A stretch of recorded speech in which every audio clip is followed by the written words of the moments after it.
और वो ख़ुद ये बात हज़रत अली रज़ी अल्लाह तआला अन्हु के बारे में लिखते हैं कि हज़रत अमीर दरया में खिलाफत ख़ुद दी कि अक्सर मर्दम खिलाफत अबू बकर व उमर रा मोतक़िदन, यानी कि हमने ये हज़रत अली ये फरमाते थे कि मैंने देखा कि अक्सर लोग वो अबू बकर और उमर रज़ी अल्लाह तआला अन्हु की खिलाफत के मोतक़िद थे।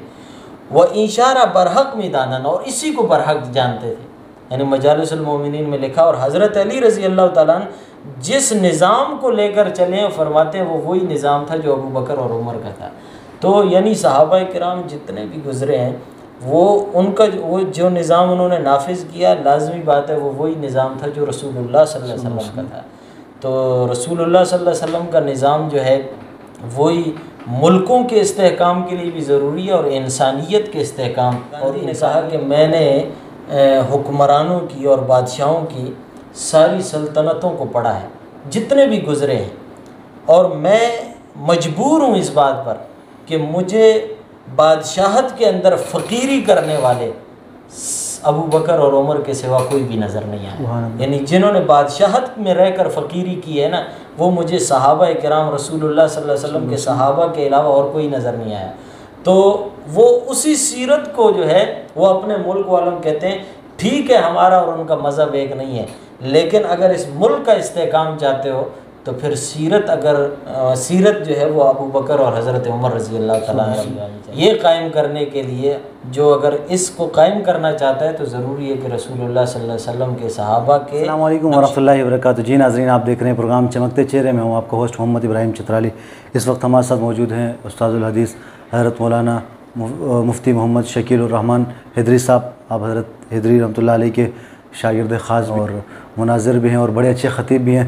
सबसे पहले तो मुफ्ती साहब आपका शुक्रिया वक्त देने का, आपको तकलीफ़ दी। आपका शुक्रिया जी, आप तशरीफ़ लाए। मुफ्ती साहब, शुरुआत कहाँ से करें? आपकी ख़िताबत से करें, मुनाज़रे से करें या फिर दरस व तदरीस से करें?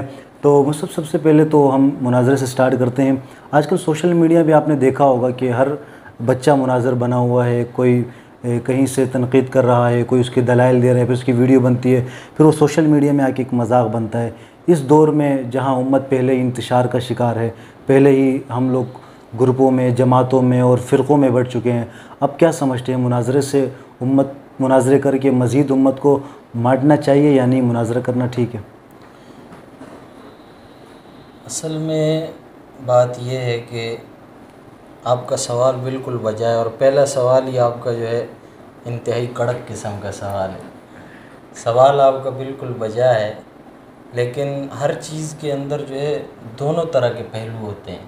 उसकी खूबियाँ भी होती हैं और उसकी ख़ामियाँ भी होती हैं। तो हर इंसान जो है वो अपने जहन के मुताबिक कुछ खूबियों को देखकर जो है उसकी जो है ज़रूरत को महसूस करते हैं और कहते हैं कि माशरे में होना चाहिए। कुछ ख़ामियाँ देखते हैं तो वो कहते हैं कि ऐसा नहीं होना चाहिए। अब मिसाल के तौर पर मुनाज़रा गुज़िश्ता ज़मानों के अंदर जो है वो दो बाहम फ़रीक़ैन का आपस में बैठकर किसी बात को, वहाँ पर दोनों फ़रीक़ैन में से कोई भी अपनी मर्ज़ी को या अपनी चाह को या अपनी ख्वाहिश को जो है वो दूसरे पे लागू नहीं कर रहा होता। हर एक के पास एक तहकीकी मवाद होता है और वो ये समझता है कि कुरान और सुन्नत के मुताबिक ये है। आप देखेंगे कि इमाम अबू हनीफ़ा रहमतुल्लाह अलैह हैं, उनका इमाम शाफ़ी रहमतुल्लाह अलैह से इख्तिलाफ़ है। जब हम नाम लेते हैं तो कहते हैं इमाम अबू हनीफ़ा रहमतुल्लाह अलैह, जिनसे इख्तिलाफ़ है उनको भी कहते हैं रहमतुल्लाह अलैह।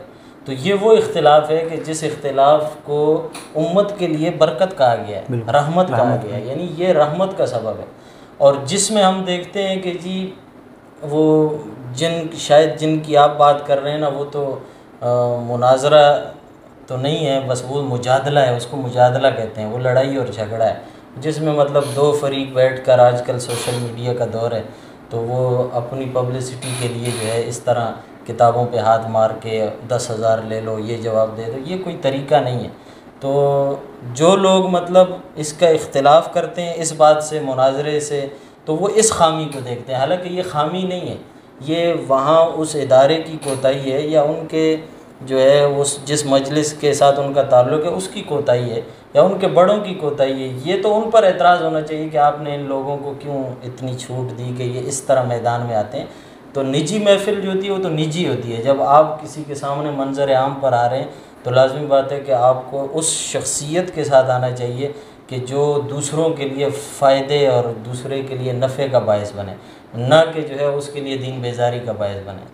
बिल्कुल मुसब, अब आते हैं आपकी खिताबत की तरफ। हम देखते हैं कि आपके साथियों के, आप जो आपके साथ पढ़ाते हैं या जो आपके साथ होते हैं, आपके रुफ़क़ा, उनका अंदाज़ खिताबत जो है वो सख्त होता है और वो सख्त बात को सख्त अंदाज़ में कहते हैं। और आपके उस्ताद हिदरी रहमतुल्लाह अलैह भी बड़े जोशीले अंदाज़ में ख़िताब करते हैं, लेकिन जब हम आपको देखते हैं तो आप इंतहाई नरम अंदाज़ में और नरम लहजे में सख्त बात कह जाते हैं। क्या वजूहात है इसकी? मेरे ख़्याल से कि आप मेरे सख्ती वाले लहजे को नरम कह रहे हैं और उनके नरम लहजे को सख्त कह रहे हैं।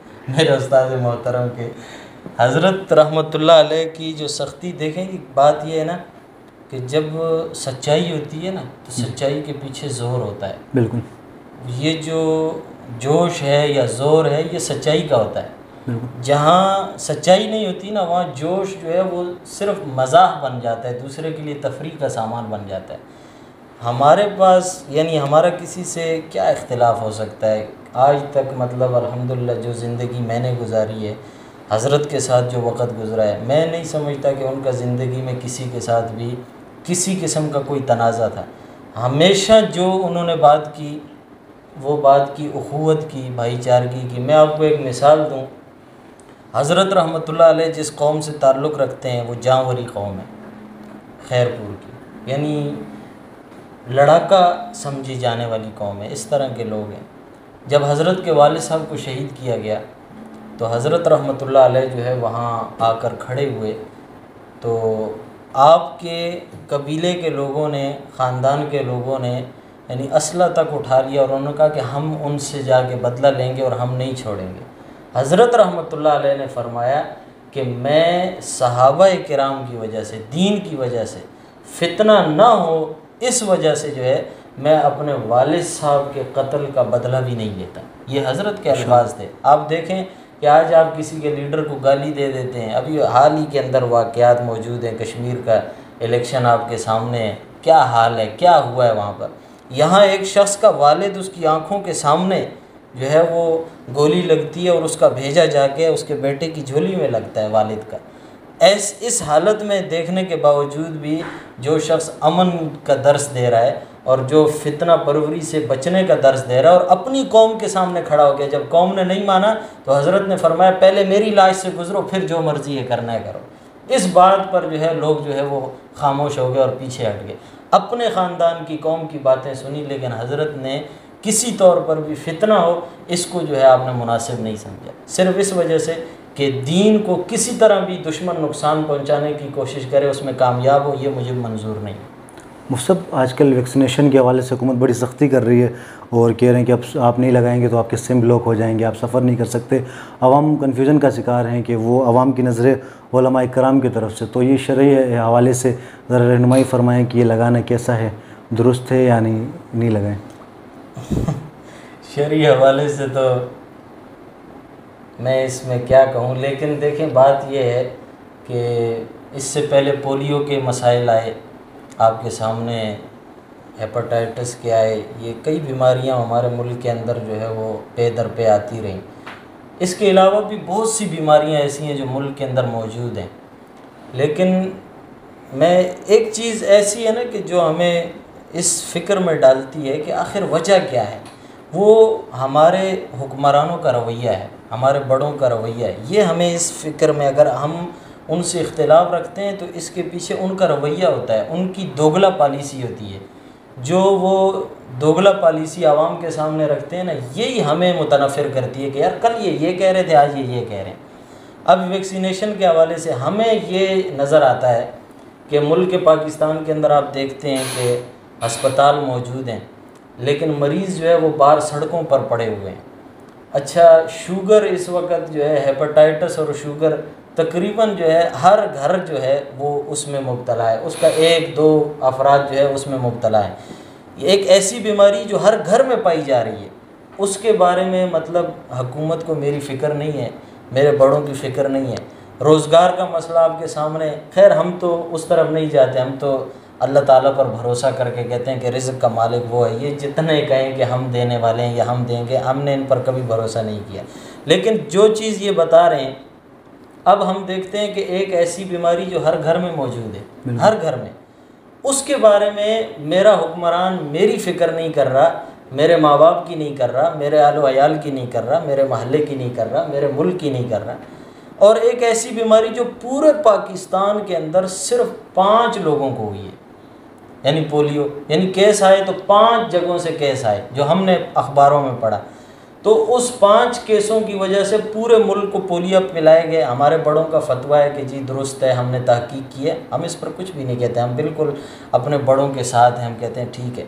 लेकिन ये जो दोगला पॉलिसी है, ये रवैया जो हमारे हुक्मरानों का है, ये हमें इस फिक्र में भी डालता है कि क्या वजह है यार कि मेरी इस बीमारी का तो मेरे हुक्मरान को कोई परवाह नहीं है, कोई फ़िक्र नहीं है, और जो बीमारी मेरे घर में नहीं है, मेरे पूरे महल्ले में नहीं है, आप जिस इलाके में रहते हैं आपके इलाके में शायद ही कोई पोलियो वाला हो, मैं जिस महल्ले में रहता हूँ पूरे महल्ले में कोई पोलियो वाला नहीं है, लेकिन मेरा वालिद शुगर का मरीज़ है, अच्छा हमारे पड़ोस में पड़ोसी जो है वो मरीज़ हैं, साथ वाला हेपेटाइटिस का है, यानी अगर आप 2 घर 3 घर छोड़ेंगे तो हर घर के अंदर कोई ऐसा मरीज़ मिलेगा। उसके लिए हमारे पास कोई जो है हुकूमत की तरफ से ऐसी कारकर्दगी हमें नहीं नज़र आती कि वो हमें ज़बरदस्ती हमारी जान की फ़िक्र कर रहे हैं। तो हम ये समझते हैं कि अगर उनको हमारी जान की फ़िक्र होती तो इन बीमारियाँ ये भी जानलेवा हैं, इनकी भी फ़िक्र करते। हम समझते हैं कि कोई और मामला है कि ज़बरदस्ती हम पर जो है ये थोपा जा रहा है या किसी वजह से, ये जो हम समझते हैं ये हुक्मरानों की दोगला पॉलिसी की वजह से। अगर वो ये पॉलिसी ना करें तो हम भी ये ना समझें। अब जो ये क्या कहते हैं वैक्सीनेशन जो है, इसके बारे में जो आपने कहा, तो मैं ये समझता हूँ कि बहुत सारी चीज़ें मुल्क के अंदर ऐसी हैं कि जिनको हम नज़रियाती तौर पर या शरई एतबार से कुरान और सुन्नत के ख़िलाफ़ समझते हैं। जैसे आप देखेंगे कि मतलब एक तस्वीर का पहलू भी है कि हम उसको शरई एतबार से हराम समझते हैं, लेकिन ज़रूरत के तहत हम ये कहते हैं कि यार अब हम उसके बग़ैर हम इबादत ही नहीं कर सकते, उम्रे पे नहीं जा सकते, हज नहीं कर सकते, तो फिर वहाँ पर जो है उस ज़रूरत के तहत जो है वो उसकी इजाज़त दे दी जाती है। फिर ये दरपेश मसाइल में से एक ये मसला पेश आ जाता है कि शनाख्त के लिए जो है एक मुल्क का शहरी है, उसकी शनाख्त के लिए जो है उसकी तस्वीर का होना ज़रूरी है, क्योंकि अगर उसकी तस्वीर नहीं होगी तो हम कैसे पहचानेंगे। तो इस ज़रूरत की वजह से ऐसी ज़रूरतों को देख के हम मानते हैं, लेकिन कई चीज़ें ऐसी हैं कि जिनको हम खिलाफ शरअ समझते हैं। लेकिन अब देखें आप इस मौजूदा दौर में जो टेलीविज़नों के ऊपर जो लेडीज़ बैठी हैं बेपर्दा हैं, या ड्रामे चल रहे हैं या फ़िल्में चल रही हैं, जितनी चीज़ें हमारे सामने, हम इनको गैर शरई समझते हैं। हम मुतालबा भी करते रहते हैं कि ये बंद होनी चाहिए, ऐसा नहीं होना चाहिए। तो हमें जो है वो तंग नज़र और पुराने ख़यालात का और शिद्दत पसंद और ना जाने क्या क्या अल्फाज कहकर वो पीछे कर देते हैं। हालांकि हकीकत ये है कि ये मुतालबा या तकाज़ा या हुक्म हमारा नहीं होता, हम तो अल्लाह ताला की तरफ से उसके रसूल के हुक्म को जो है वो हम उम्मत के सामने रखते हैं। फिर जो मानने वाले हैं वो मानते हैं, जो नहीं मानने वाले नहीं मानते। बाकी इसके हवाले से हमें जो तशवीश है वो इस तौर पर ज़रूर है कि इस वैक्सीनेशन के ऊपर ये चीज़ मैंने सुना है कि ये लिखी हुई है कि जिसने बनाई है उसने कहा मैं इसका जवाबदार नहीं हूँ। अच्छा, दूसरा जो उनकी तहरीक इंसाफ की जो है वो कोई वज़ीर है, उसका नाम यासीना दुल्ताना या इस तरह कुछ उसका नाम है, मुझे याद नहीं है। तो उसने कहा कि मैं अपने जो स्टाफ़ है, मेरा स्टाफ़ है, मैं उनको तो कहूँगी कि तुम ना लगाओ, मैं उनको नहीं लगवाती। किस वजह से? कि भाई मैंने सुना है कि जिन्होंने बनाई है वो ख़ुद इसके जो है मुखालिफ हैं। सिर्फ़ हमारा जो इख्तिलाफ, जैसे मैंने एक सवाल पहले आपके सवाल के जवाब में कहा, उसी तौर पे अब भी मैं कहता हूँ कि इख्तिलाफ़ की वजह हुक्मरानों की दोगला पॉलिसी है। 2 तरह के बयान हैं, उनके अपने बयान में तज़ाद जो है ये हमारे जो अंदर जो है इख्तिलाफ़ का सबब बनता है। अब एक तरफ जो हुक्मरान पार्टी है उसका एक वज़ीर कहता है कि मैं ख़ुद भी नहीं लगाऊंगी और अपने स्टाफ को नहीं लगवाऊंगी, और हमें जो है वो धड़ाधड़ लगाते जा रहे हैं। तो इसके लिए जो है वो हनफी साहब दामत बरकातुम ने एक बड़ा अच्छा उन्होंने क्लिप भी चलाया और उन्होंने बताया कि मेरी राय तो ये है कि जो है आप कोशिश करें कि आप इससे बच जाएं, लेकिन अगर आप समझते हैं कि नहीं जी अब बचने की कोई सूरत नहीं तो आप ये लगवा लें, और लगवाने के बाद दो काम कर लें। लगवाते वक़्त बिस्मिल्लाहिल्लज़ी ला यज़ुर्रु मअ इस्मिही शैउन फिल अर्ज़ि वला फिस समा व हुवस समीउल अलीम ये पढ़ लें 3 मरतबा, और उसके बाद लगाने के बाद आप पचना लगवा लें। बिल्कुल। तो बस व मकर अल्लाह वल्लाहु खैरुल माकिरीन, इसी पर अमल करते हैं, इंशाअल्लाह अल्लाह जो है हमें बचाएगा। वफ़ादारी ये कायम करने के लिए जो अगर इसको कायम करना चाहता है तो ज़रूरी है कि रसूलुल्लाह सल्लल्लाहु अलैहि वसल्लम के सहाबा के नक्श कदम पर चले। बहुत शुक्रिया।